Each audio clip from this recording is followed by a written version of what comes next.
What's going on, world? It's your boy Gemini Brown here, back with another episode of Nalo Kicking Knowledge. Today, we'll be taking a look at this week's forecast, seeing what the stars have in store for us. So, let's get into it.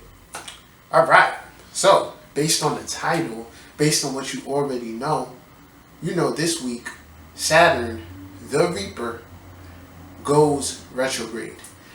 And this is a pretty significant time for those of us who follow the stars, because Saturn retrogrades have the potential for massive developments. Okay, so this is where I really want to start. All right, we got a new moon and everything this week, but the retrograde is really what's going to set everything in motion. Okay, so the first thing I want to say about the retrograde, for those of you who may not know, retrogrades are times of inner reflection. The energy presented around this planet isn't outwardly directed or expressed as much as it is internally. It starts internally, and a lot of the energy itself is, working from within. So, to some extent, when the planet goes retrograde, we start dealing with this energy, we could say from a mental standpoint, okay? Or just to keep it simple, from our inner standing. And then the inner gives way to the outer. So Saturn, of course, is discipline, it is restriction, it is success, okay? It's organization. It's at home in its own sign of Capricorn, which is very much so about success and achievement. So when we combine those two things, we understand discipline, organization, and certain self-limitation or restrictions is what is needed in order to conjure more success and achievement, okay, within to our life. One of the overlooked things regarding Capricorn is legacies. It's the legacy that you are going to leave behind, or something that over time Saturn is going to become very beneficial, or will be a result of what you've planted. Okay, so definitely keep that in mind and ponder on that thought a little bit more. So, how's this retrograde going to go? The first thing I want to say in regards to it is that if you have Saturn retrograde in your chart natally, this is a easier time for you. You're more in flow with this energy. And when I say easier time, it's not that things are going to be necessarily easy for you, but the energy is going to feel less heavy. So people with Saturn retrograde natally know, like, there's always this inner dialogue with oneself on how they can be better, how they can clean up and organize whatever area of life that is, being affected. So what happens is when the planet actually does go retrograde, you're just more directly in flow with that. Carrying out those tasks becomes easier. Okay, if you don't have, Saturn retrograde natally, this is going to be an adjustment. But let's say it's directing your chart and you have some squares attached to this. That itself presents some type of, tension. So you can be used to certain pressure coming from this area. All right, it's for those people really who life is just a walk in the park.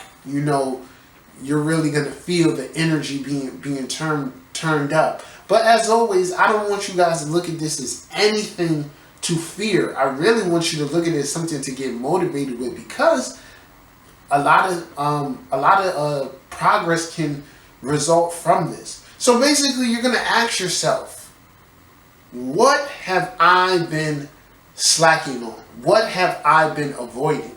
And I think the more I grow within astrology and the more I connect with people, I truly realize we are one and the same.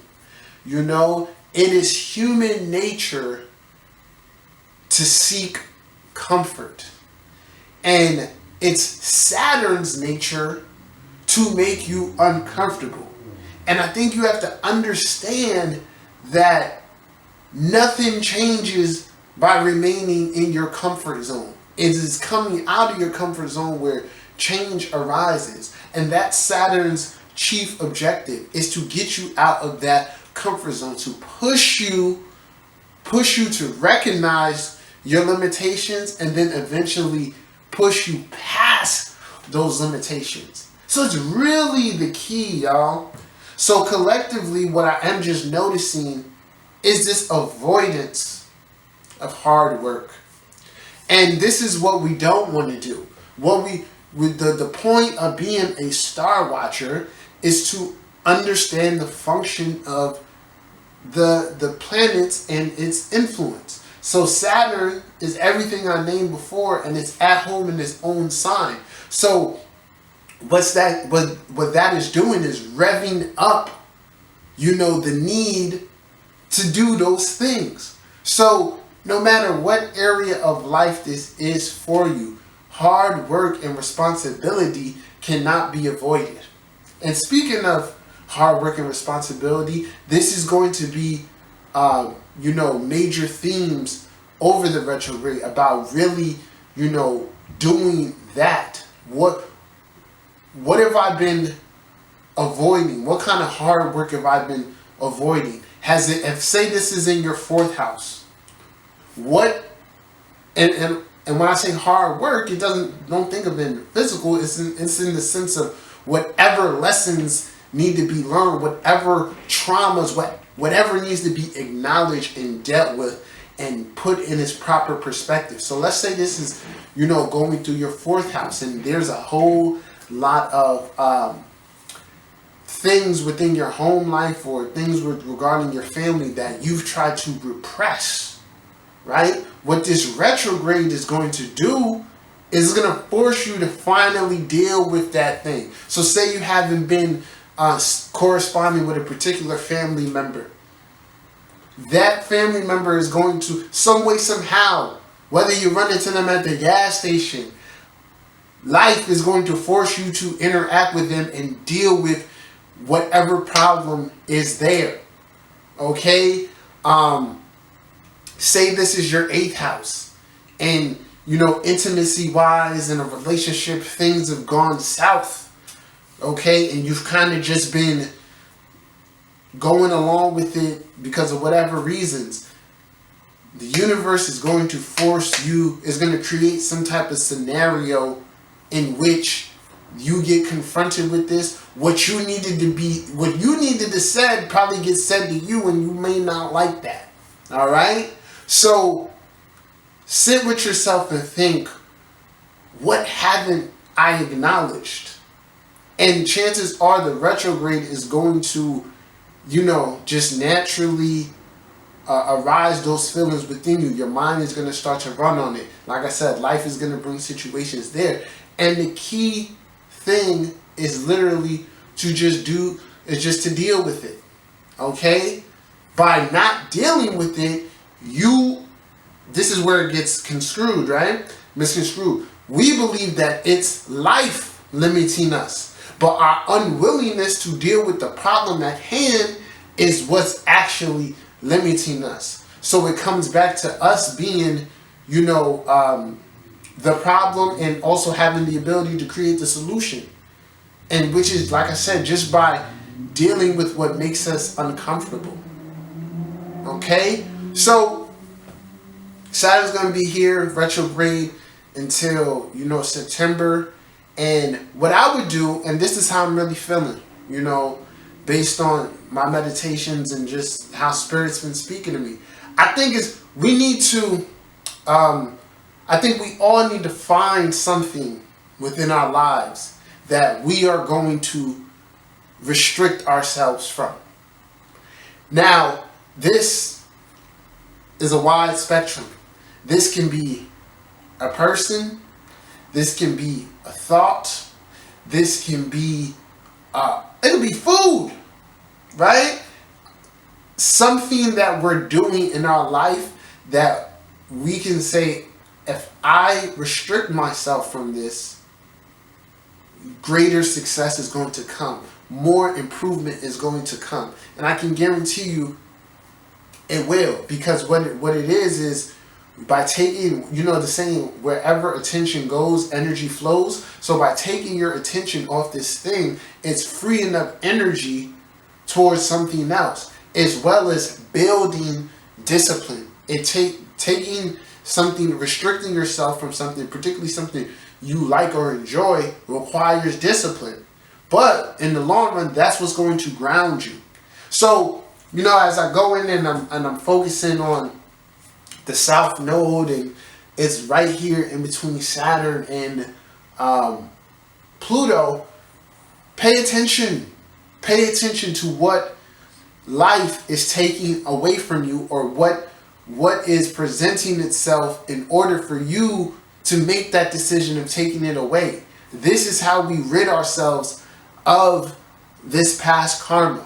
Okay? So something in your life, someone, whatever, needs to go.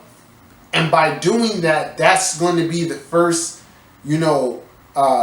building block towards change. So literally let that, manifest, and you can experiment with it. It can be different things we may not initially know. But if you're really in tune with yourself and you follow that intuition, you'll know exactly what it is or who it is that needs to go. It's just a matter of finding the courage to do so. All right? So like I said, find something that you can take away from yourself.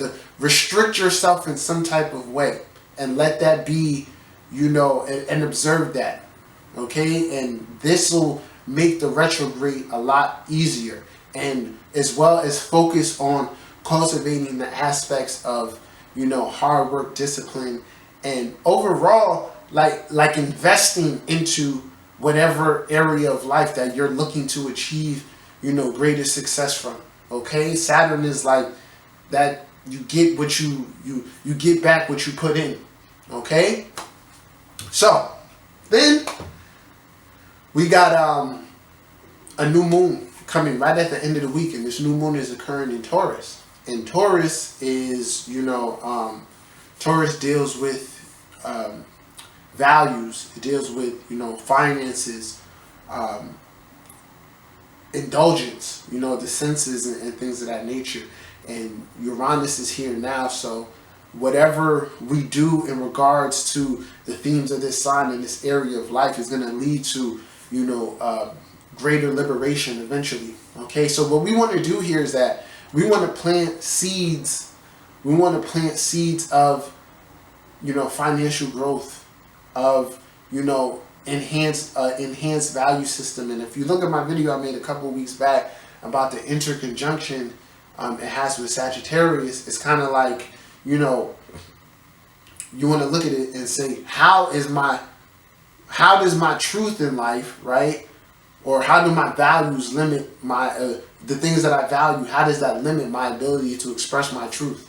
What about my value system is outworn and outdated? And with everything going on, like I said, the old patterns are going to be highlighted and eventually forced to go. So really sit here with yourself and think, okay, what am I valuing in my life? Okay, what new values do I need to develop, and how is this going to lead to greater fulfillment? How can I change my approach towards certain things? Okay, and the thing with Taurus being an earth sign is that, with earth energy, it's a slow process. It's a process of manifestation. So the seeds you sow now, they may not bloom for months, but it goes in conjunction with this retrograde. The seeds you sow now, you'll steadily be working towards from the internal level to really manifest. So those are going to be your points of focus. These are also going to be the things that help ground you. All right? But I really want you to continue to look in the sense of how can I shake things up, right? Because we're embracing the new right now. It's out with the old, in with the new mind states, new ways of spending, new ways of investing, all of that, okay? New ideas around confidence, right? So that's that. The next interesting thing this week here is that we have Mars and Mercury who are going to link up for a sextile. And this is going to be really powerful. Why? Because both signs are in what we call mutual reception. So, Mercury is in the sign of Aries. Aries is ruled by Mars. Mars is in the sign of Gemini. Gemini is ruled by Mercury. So, they're affected. They're working with. They've been working with each other to some certain extent, but now the connection between them is strengthened. So what's going to occur here is that we're going to have a lot of mental power this week. A lot. Okay? And when the mind is active, a whole lot of shit can occur. Right? So we also have Mercury going to be square Saturn. So what it is there's a need to not overthink certain situations. There's a need to find mental motivation over perceived blocks towards what we want. Okay, so we could say we got some 10th house action happening, and I use myself as an example. So you guys know I'm in the process of putting out this project. I am my music project, and I've definitely run into some damn limitations, like the stores that in which I'm trying to have it in, the streaming stores, they're making me do a whole lot of extra stuff to get certain songs cleared. So to some extent, I've been restricted in doing that. However, I'm being forced to find creative ways to overcome this. All right. And as you seen last week, I already, I said, fuck it, I'm going to put out a song, so you guys can hear what I've had already. And, shout out to everybody who's, showed love and enjoyed that. So there's going to be something that you're working towards. So on one side, we have a lot of mental motivation. It's like, I want to do this. I got an idea to do this. Then you're more than likely going to come across some type of block towards that idea. But it is up to you to use your courage, to use that Aries energy and that Gemini curiosity of being versatile to overcome that. Okay, so overall, this just shows that there's a need to control the mind and be even more determined, but particularly on a mental level. Okay, concentration can be tough, but we also want to continue grounding ourselves spiritually, as that'll always be the remedy. So there's a number of things that you can do to help ground yourself back, as far as doing rituals, as far as even writing writing to get your thoughts and formulated and see what you have really in your head. All right, so like I said, finding creative ways around certain blocks is going to be key. Then, at the same time that this is occurring, we're going to have Mars quincunx to Saturn, okay? And this is truly just going to be about using your energy the correct way. It's like you're going to have two choices. Damn, I feel like doing this, but this may not be the best thing for me to do. And this is what I should do, even though it's not what I want to do. And basically, choosing to do the right thing and choosing to use the energy constructively. All right. So think about it. Gemini's, air is going to be like, damn, there's so many other things I want to do. But then Saturn is speaking to the Mars like, this is actually the right thing to do or whatever. But you won't necessarily feel in sync with what you're supposed to do. This is where greater wisdom occurs. And then Mars is going to be opposing Jupiter. All right. So really just about being wise. And a quick word